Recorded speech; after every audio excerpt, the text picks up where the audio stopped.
بسم الله والحمد لله والصلاة والسلام على رسول الله صلى الله عليه وسلم. بوتاجاز كريازي 5 شعلة في تسريب تحت الوش وبيولع الوش، ده حرقه اهو.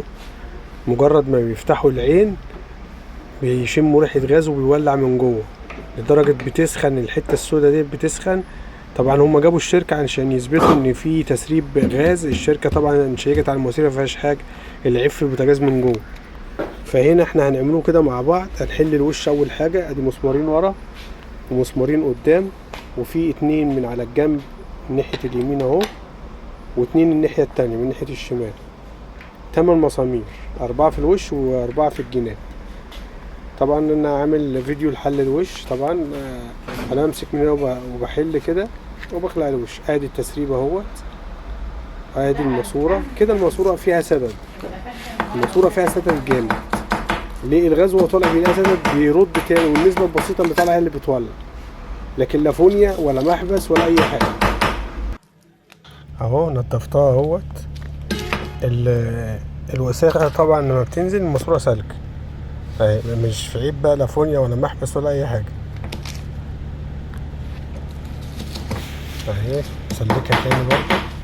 هي كل ماسوره لها زي 2 كده ومسمارين، بيحد المسمارين بتطلع معاك الماسوره على طول. لازم تتنضف كويس. اهي وارجع اركب تاني واجرب.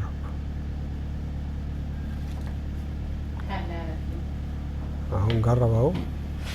طول ما الماسوره النار طالعه كده كويسه وليها حس كده كده سالكه اهو. بجرب برضو من جوه كده الفونيا كده سلكت.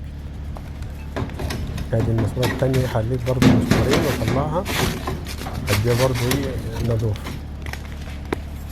دي بتبقى بواقي بس الاكل بتبقى نازله في الماسوره دي، بتعمل سدد، بيعمل رد فعل راجع، بيعمل راجع كده الغاز بيضرب تاني من عند المحبس. فالناس فاكره ان هو المحبس باظ والكلام ده، لكن ده عيب في الماسوره نفسه.